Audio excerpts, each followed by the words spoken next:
New Year's Eve came and went, and if you were wondering how the Trump family rang in 2026, let's talk about it. Other than that, we're gonna have a great new year. For Barron Trump, the night looked a little different than it does for most 19-year-olds.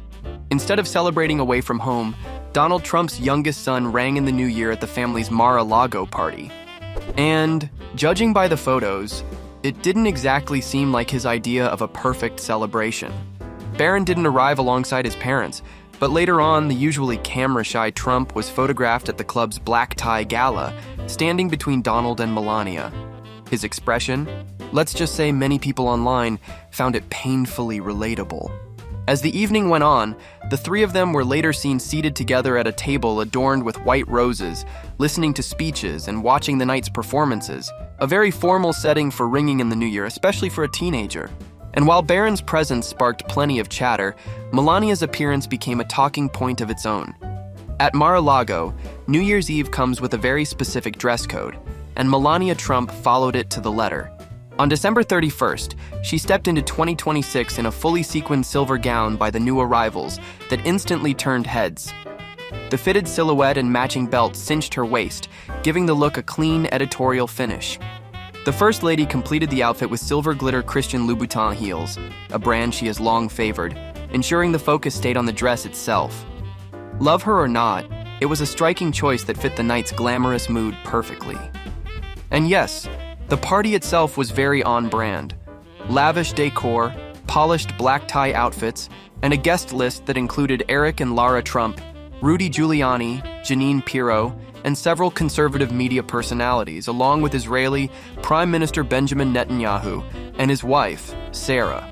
The night featured a charity auction where artist Vanessa Horabuena created a live speed painting of Jesus, which reportedly sold for $2.75 million. But we have money in this room, it's ridiculous. It's ridiculous. So we'll maybe auction it off afterwards.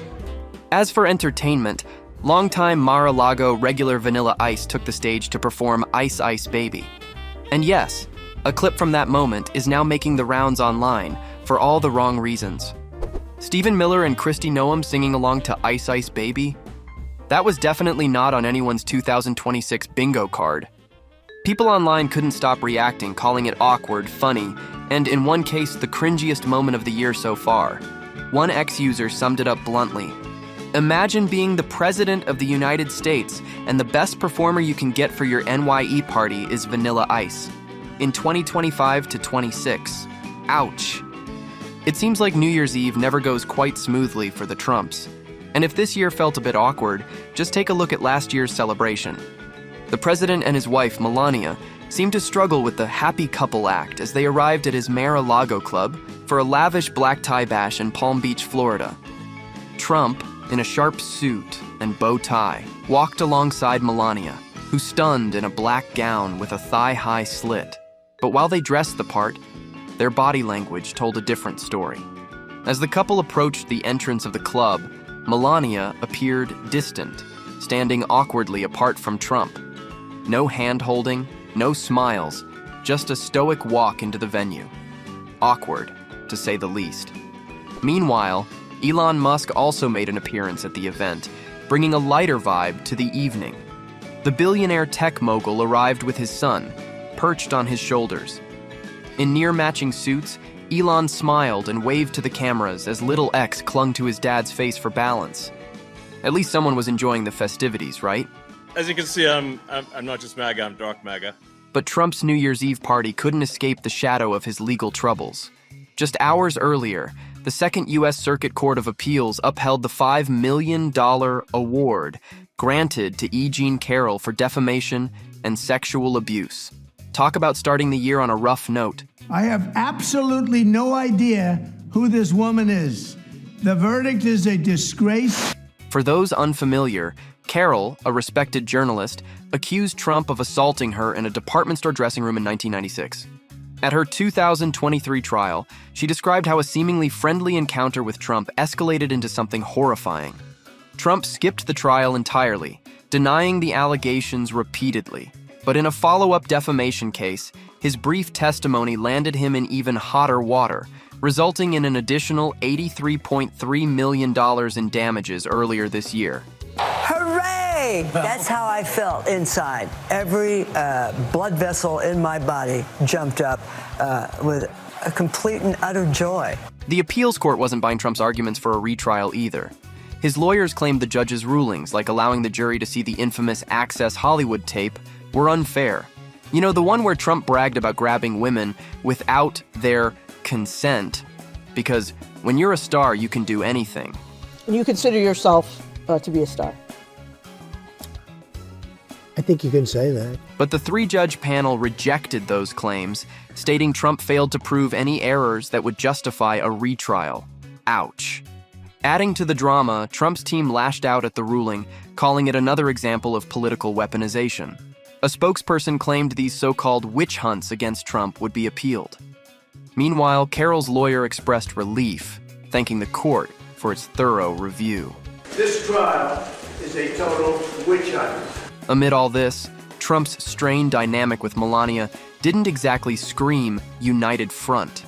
The legal battles and public scrutiny seemed to hang heavy over what should have been a night of celebration. Well, this New Year's Eve display is far from the first time the Trumps have raised eyebrows with their awkward interactions in public. During Donald Trump's acceptance speech at the Republican National Convention, where he officially snagged the Republican nomination for the 2024 presidential race, Melania Trump was caught on camera doing what she does best, sidestepping a kiss from her husband. Yep, she just casually dodged it like she was avoiding a bad case of morning breath. Well, it's these little moments that keep us all on the edge of our seats, wondering what's really going on behind those closed doors. Whether you love me or hate me, you gotta vote for me. But wait, there's more. This isn't the first time Melania's body language has stolen the show. Over the years, she's perfected the art of slapping away his hand, ripping her hand out of his grip, and just flat out walking away from him during photo ops. Speaking of hands, who could forget the infamous umbrella incident in October 2018? Here's how it went down. It was raining, and President Trump, ever the gentleman, was holding an umbrella over his own head, leaving Melania to fend for herself in the downpour. Chivalry is apparently dead, at least in the Trump household. Also, we cannot overlook that 2017 rally where Trump touched Melania's arm, and she shuddered like she'd just touched a live wire. Not exactly a love-struck display, right? Even a fancy fundraiser couldn't make Melania look happier around her husband. At the International Red Cross in Mar-a-Lago, Melania looked like she was already working on her escape plan. It was as if she had a mental map to the nearest exit, plotting her getaway with all the precision of a top-secret mission. Spoiler alert, she didn't succeed.